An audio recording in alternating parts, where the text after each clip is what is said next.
चीन और जापान से भारत विकास की दौड़ में कब पीछे छूट गया? हिंदू ग्रोथ रेट क्या है? हिंदू ग्रोथ रेट के बारे में क्या जानते हैं? आजादी के बाद भारत को फिर से दूसरी बार कैसे गरीबी का शिकार बनाया गया? जानिए ललित मिश्र से एक ऐसे अवसर पर जब देश के बड़े बड़े नेता और पत्रकार बोले आपातकाल के राजनीतिक पक्ष और संविधान की स्थिति पर, लेकिन सुदर्शन टीवी के उसी शो में इंडोलॉजिस्ट ललित ने सबसे अलग वह सब कुछ बताया जो आज तक भारत से छुपाया गया था। सरकार कांग्रेस की थी, देश की बागडोर इंदिरा गांधी के हाथों में।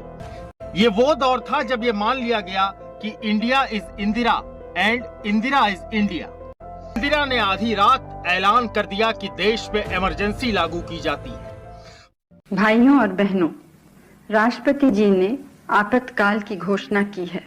इससे आतंकित होने का कोई कारण नहीं है। साल 1971 के चुनावों के बाद देश इसी आपातकाल की काली छाया में जीता रहा है। अब सुनिए सत्ता पक्ष के नेता क्या कह रहे हैं।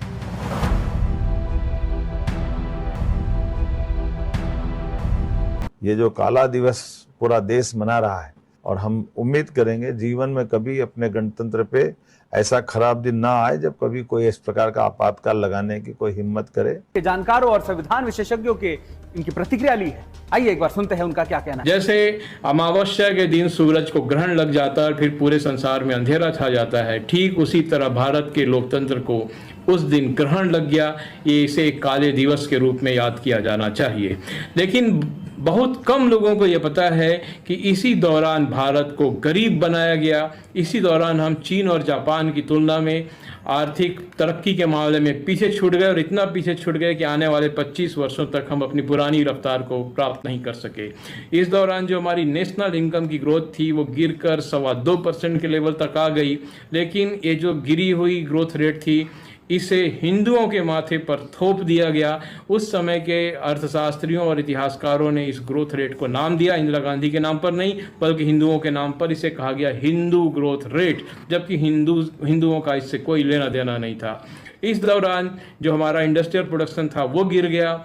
दिल्ली के आसपास फरीदाबाद और बल्लभगढ़ के कारखाने बंद हो गए। चाय के बागानों में काम करने वाले 50,000 लोगों को एक ही बार में निकाल दिया गया। इस दौरान हमारा जूट और कॉटन का प्रोडक्शन गिर गया और हम फिर आने वाले समय में बांग्लादेश पर निर्भर हो गए। राजनीति अपनी जगह है, लेकिन देश की असली आवाज तो जनता है।